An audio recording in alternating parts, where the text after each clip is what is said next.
My name is Dr. Ann Nastasi, and I'm an assistant professor of occupational therapy at the University of Scranton. And today with me, I have two occupational therapy students, Melissa Busch, who's a graduate student, and Brianna Strassle, who is a senior. If you guys could both just give a little bit about where you live and what it's been like so far being at the university. Sure. My name's Melissa. I'm from Yardley, Pennsylvania, and I've really enjoyed being at the University of Scranton for the 5 years I've been here. And I am struggling with the transition to online schooling, but it's been going better as I've gotten more used to it. Hi, I'm Brianna Strassle. I'm from Berlin, New Jersey. Like Melissa said, I've definitely enjoyed all 4 years at Scranton, and the Occupational Therapy Department has really been great all 4 years and has taught me a lot. It's definitely difficult having to leave in the middle of senior year, but it's definitely been an adjustment, and we're doing the best we can with everything that's going on. So we started the semester on campus, and then because of COVID-19, we had to transition home. Can you tell me a little bit about the strategies that have been helpful for you to be able to learn and be a student at home? So one thing that's helped for me is taking movement and exercise breaks throughout the day.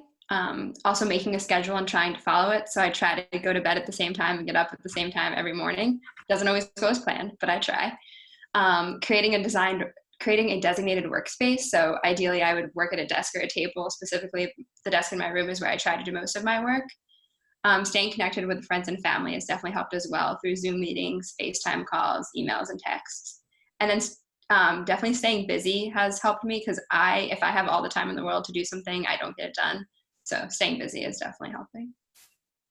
I've used very similar tactics as Melissa. So I think the big thing for me was definitely creating a schedule at home.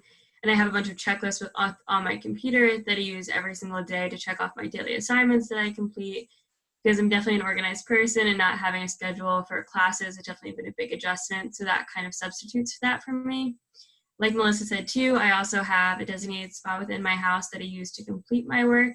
I'm used to studying in the library or in quiet study rooms around campus. So I think finding a space within my own house that kind of resembles that within this environment has been really helpful to make me focus and work in the same type of way as I did previously.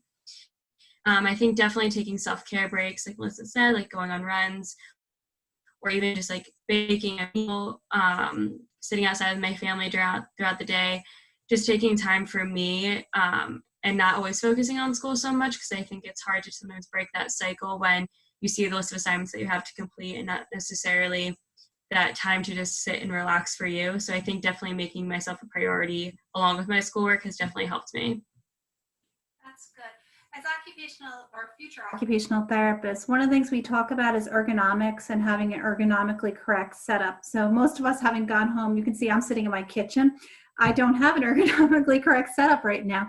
But some of the things that you want to think about with having your home environment set up, if you're going to be sitting in a chair more than 15 minutes, you want to have a chair that is armrest, that your arms are supported. That'll take a lot of stress off your neck and your arms as you're sitting there for long periods of time. Ideally, if you have not a laptop, but a PC or an Apple computer, something like that, where you can have the monitor where your eyes are at the 1/3 down from the screen, that has your head positioned nicely. When you're on the laptops, you end up in this position, which puts a lot of stress on your neck. So if you can get an external keyboard or an external mouse and then move a laptop screen up higher, that can be helpful to prevent you from getting neck pain and strain as you're doing that. And then sitting, you really want to make sure that you're in a supported environment. So with a supported environment, as I said, you want the armrest if you're in a chair more than 15 minutes, but your feet need to be on the ground so they're supported. Ideally, you want your ankles to be in a 90-degree position, so your foot's flat and then your legs going straight up. You want the same at your knees, the 90 degrees, and then 90 degrees at your hips. This will properly align you for when you're sitting, so it's not as much strain on your body. Any recommendations you both have for being at home and being able to be a little bit more comfortable and not get strained? I think a big thing for me is definitely like taking rest breaks for my eyes too, because I think staring at computer screens all day has really been draining and a lot more than I expected it to be. So I think making sure that I'm in a room that has a lot of light, and then I can like take breaks and walk out and not constantly just stare at a screen all day has really been helpful, because I think that's kind of the biggest struggle I've had definitely is being on a computer all day compared to normally within class being able to get up and go. So taking those breaks for my eyes as well, just to give them a rest too. Something that's helped me is definitely going outside throughout the day, because I feel like walking between classes was one way to get outside, even if you didn't spend time outside. So even if it's just like a quick walk around the neighborhood or just stepping outside for 5 minutes has definitely helped kind of break up that screen time and also break up doing work and everything. And you both brought up a really important point. Screen time is really hard on your eyes. So you want to make sure if you are doing a lot of work on your computer screen that you occasionally look up and look across the room. That way your eyes accommodate to looking at a distance versus just looking at things up close. That will help you with eye strain. In between classes, get up. You want to walk around. You want to try to really let your body move and stretch, because most of us are finding we're not in chairs that are great chairs to be sitting in for long periods of time. There are body parts we didn't know that could hurt and are now hurting in these positions as we're sitting here.